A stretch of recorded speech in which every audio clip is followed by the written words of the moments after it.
All right, welcome everyone to the Inevitable You channel. I'm your co-host, Brian Hemmer, here with my fellow co-host, Isabella Sumner.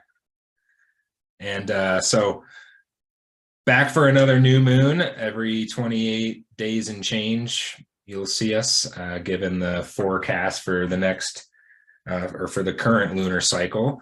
And I always love to start off with a quick explanation of why we're doing this, what's it all about. So similarly to your regular Gregorian calendar, you've got your months, June 1st through, is June a 30-day month? I think so, yeah. So instead of June 1st through the 30th, just a little bit different where we're more following and honoring the cycle of the moon around the earth. So this one happens to land on June 17th at, check the time here. I don't know if you've got it handy, but looks like 10:37 p.m. Mountain Time. So that's the official time for the new moon, but basically 24 hours, either before or after that time is the best for setting intentions. So, using this time just as farmers would plant seeds, and, during the new moon, thinking and knowing that that would yield the best crops, we can use the same kind of principles for setting intentions, setting goals, things that we want to do with our life and focusing on the next month, 6 months. And each new moon has a general theme depending on where it falls in the sky. So even if you don't believe in the whole astrology, meanings behind zodiac signs, which we cover a little bit here, you got to think that the moon, just as it has effects on the ocean and tides, has some kind of energetic effect on us. So just following again the lunar cycles, and so this one lands in Gemini, and Isabella will have some more information on what's the theme of this one and what are we focusing on for this month. Thanks, Brian. Hello. Yes. So as Brian just stated, the new moon is really a great time to set intentions, plant seeds, and just really settle into a lot of like an internal and very inner working moment of like, what are you wanting? What are you needing? What can you support yourself with on your journey, whether it's spiritual, whether it's physical? It's just a mental mindset reset. So this one is our new moon in Gemini. So without getting into too much of the details of what it means to be a Gemini, the best thing that I'll say is they're the twin. So the Gemini energy can be very, not even two-faced, but can feel very contrasted with one another. On one moment, it might be very playful, light, fun, airy. And then on the other hand, it can be very, more heavy and like, it's not that it's a negative energy. It's just notorious that anybody who's a Gemini or anything that's within the Gemini is going to create very different dichotomies with one another. And this specific one, there's a little bit of a power in the fact that it's considered a dark moon, basically meaning all of our new moons are dark moons, but when it's in Gemini, the dark moon specifically is just going to ask you to come a little bit more inward. I say that every single time, but specifically because this is a very fast moving energy. Geminis are known to be very airy. They can go with the flow with ease. They don't have that like, oh, I need to. They have a longing, but they let the tides take them where they want to go. So this moon is going to stir up a lot within your mental realm. It can maybe even create more mind racing. There's terms in the thought that it might maybe feel a little more anxiety ridden just because it's very quick. It's serving a purpose. It's going through the details of your life. It's saying this works, this doesn't work, move on. This works, this doesn't work, move on. And then within it, it's also asking you to consider some things within your career, relationships, activities. It can be a broad spectrum as it applies. When we talk about the new moon, though, it's really like a turning point, right? each month it's a cycle. So you have this opportunity that, okay, at our last new moon, maybe you planted seeds and guess what? Maybe they didn't come to fruition. That's not to say that they won't down the line. It's just more to remind you that the continued cycle of always replanting, regrowing is going to be just really powerful. So being mindful, Geminis can feel really restless with plans. So don't feel too set on what you've put into motion thus far. I want you to think about this new moon as just really an opportunity to like almost reflect, be like, what have I written down? What has come to fruition? It's that reflection period. Because this is also, you know, we've got our summer eclipse coming, or not our summer equinox coming on the 21st, I believe. So we're entering into true summer. You know, you've got this very end of cycle of spring, now beginning of summer. So crops change, the growth cycle changes. It's less about setting intention. It's actually more about asking yourself, what intentions have I put into place? And do I still resonate with them? Are they still in the wording that I want them to be? And maybe you're one who burns your intentions, so you don't have them anymore. Take the time. You're going to sit down and journal and be like, you know, I had this thought, I had this idea, and I don't know how the plans are going to unfold. I just want to remind myself that it's there. It's letting go of the, I have to have the answer right now, and stepping into the Gemini answer of, it's a thought, it's an idea, that's the seed you're planting, and you're perfectly okay with not knowing how it's going to unfold.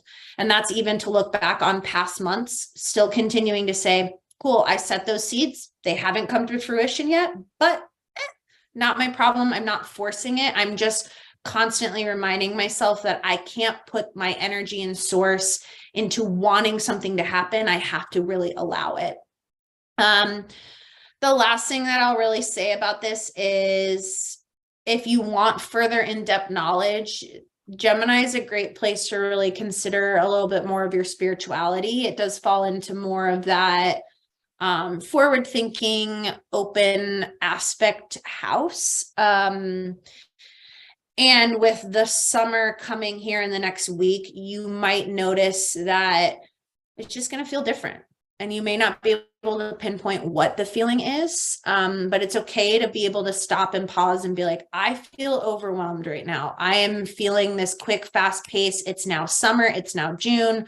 Holy moly, where's the time gone? To just, again, take a step back, look at all the layers that you've created, ask yourself what you've put in within your intention, and just allow some space to really just breathe into it, because you're on a river, you're going with the flow, and the Gemini energy is going to take you there, whether you want to or not. So it's much better to allow it to take you than to try to paddle against the current and not be able to feel the joy that comes with being that very element of Gemini that has the freedom to just move freely.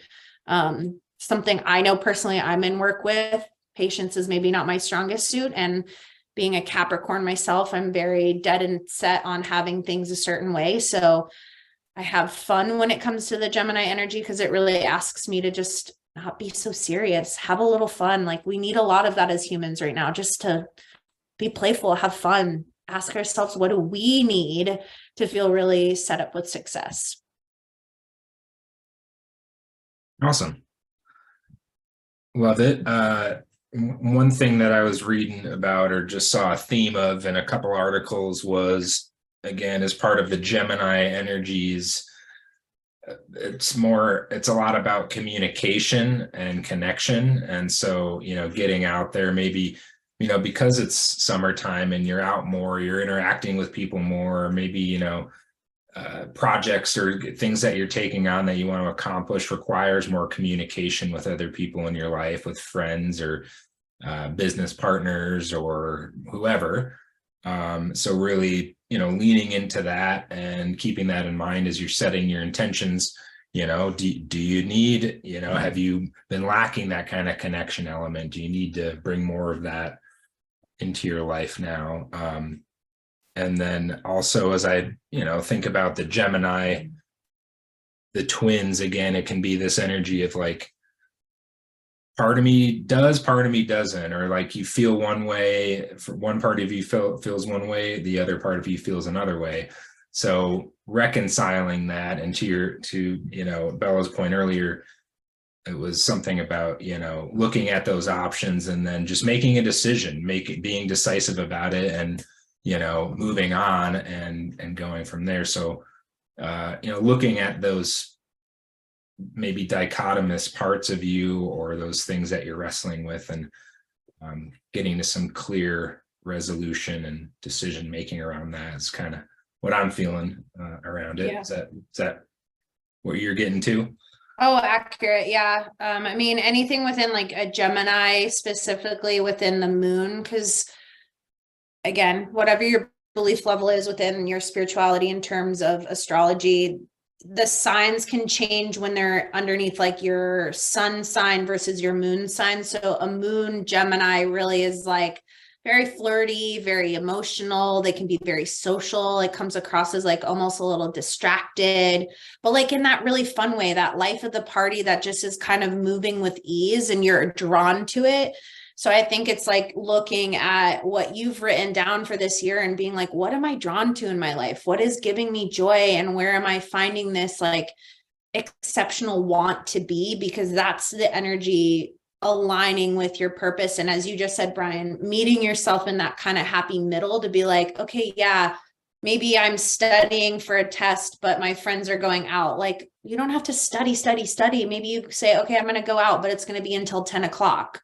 I'm not going to go, you know what I mean? Like you find those nice boundaries somewhere in the middle that gives you that just really charming, high desirable experience for yourself, but for others around you as well.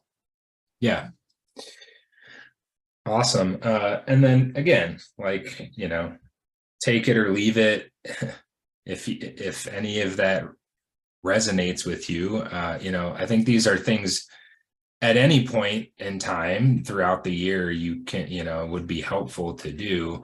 And just the fact that, this is about Gemini doesn't mean this is what you have to be doing. It's just, this is kind of the theme. This is the energy you're working with.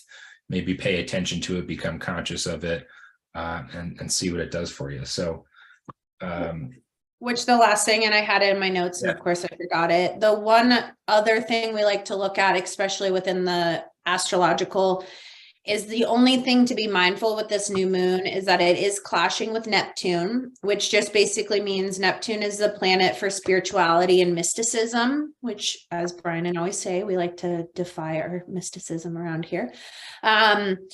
But it can create that kind of rational thought clouding effect. So it could feel a little bit more cloudy this new moon. You may not have maybe as many intentions to set, or you may not feel like you know how to make your dream or reality even come true. But that's where the Gemini energy is going to come in to be like, you're okay with the fact that this is how you're feeling because you're trusting the process.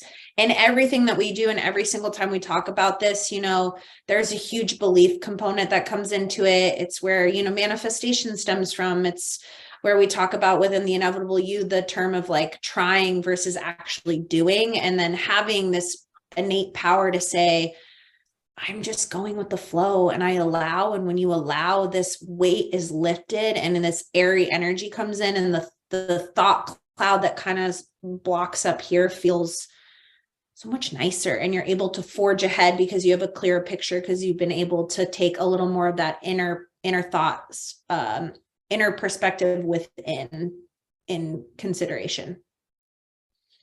Yep, makes sense. Cool. Well, ready to pull some cards? Yeah. Did you have a deck? Yes, I'll be working with the just classic tarot card. This is the Tarot Illuminati deck, but your traditional tarot deck. Me, I'm pretty straightforward and keeping it with messages from your angels, because I like to bring Bill's energy to our new moon. So yep, love it. Start us off. Yeah, and I'm just going to pull a card for collective. Again, it could resonate, it could not resonate. If you have further questions, obviously reach out. Brian and I are both always open. We like having these conversations too, whether you believe or you don't believe. It's just a great space to have communication.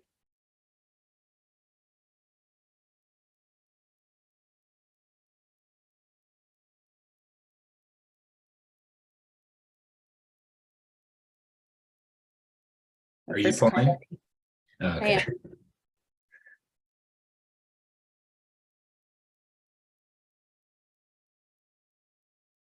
So I will share, I did pull one card. And I think it was more of a personal message for me, more because I mentioned Bill, and it's our Sonia card, which is, I bring you a message from your deceased loved one. I am happy, at peace, and I love you very much. Please don't worry about me. So I did pull a secondary card, which is Bridget, and it's caution is warranted. Look deeper into this situation before proceeding further. And I would take it more in the aspect, in the sense of what we've been sharing, and that it's a look inward. Like, she's opening up this little, urn type, whatever it is, and kind of seeing what's illuminating within there. When we pull cards like these, sometimes the physical meaning can be not lost per se, but this one is just to say you've asked for heaven's guidance and it is given. Please don't worry about this situation. It isn't the only opportunity available to you. There's something better waiting. So creating the amount of courage and faith to leave a situation has your best interest in mind. You deserve situations that are aligned with love, and you don't have to settle for anything less. I just really read that as, again, with our Gemini energy, it's just kind of allowing, feeling really comfortable, okay with what's coming up for you, and listening to the signs and knowing that the angels are giving you the answers you're asking for. You just have to be very mindful to listen, to open your ears, open your eyes, and be aware of what's coming through. Yep. And I mean, even that first one, I mean, I think it's a reminder for folks, like, as you listen to your intuitive realm, a lot of times that can be someone has passed, someone that you love, that's guiding you, and listening to that kind of nudge,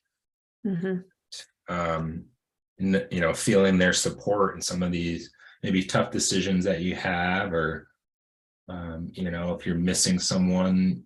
I know of a few people in my circle that have experienced recent loss, and I just lost my sweet girl, my puppy Nala, so could be some energy there too, for she's still hanging around and hanging out with me, giving me her doggy love.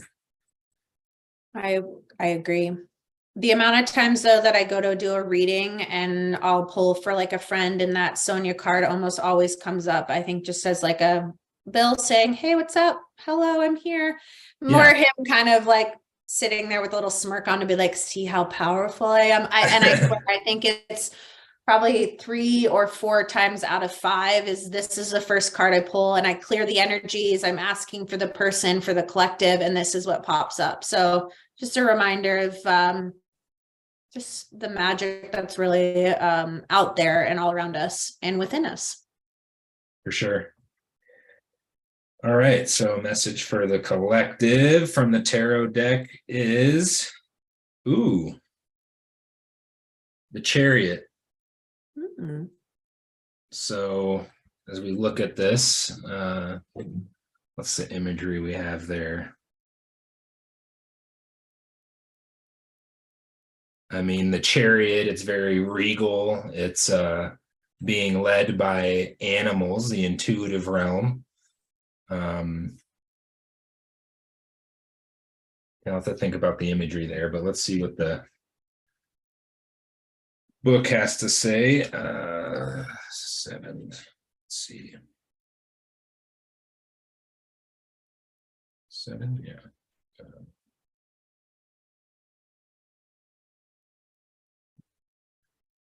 When the chariot appears, there's a need to control competing forces. Oh, weird. The Gemini, the twins, whether these are inner conflicts, people, or a situation in your life, like the celebrated but seldom achieved bipartisanship of government, the solution to the problem at hand is to take the middle road between conflicting elements. That doesn't seem accurate at all. You may feel unequal to the challenge, but if you just go with the flow and make the best of where it takes you, you will succeed. Once you have resolved the conflict within your own mind, you will be able to move forward. To do this, you need firm resolve, self-mastery. With clear thinking and a sense of purpose, you can overcome all obstacles. and it goes into a little bit more detail, but yeah, pretty much everything we were just talking about. Pretty accurate. Yep. Victory is assured. Things are moving fast. The fast moving Gemini that we just said too. Yeah, uniting the yin and yang sides of your personality. So again, just another indication, like examining those kind of parts of you that are maybe at odds or resolving, finding some resolve in your own mind. Maybe there's an important decision that you're trying to make. Again, part of you feels one way, another part feels different. So spending some time journaling on that, listening to your intuition, the nudges from your maybe deceased relatives or guardian angels, or and then communicating with friends, getting differing opinions, getting advice, getting support and help. So if anyone needs more support, we're always available. Feel free to reach out. If you'd love a reading, we can absolutely do cards, pull cards for you, do a free kind of coaching session. That's always available. And then so reach out to Instagram at The Inevitable You, comment on the video, the podcast. I'll include both of our personal handles on the description here as well. And anything else you would add, Isa, for today's new moon reading?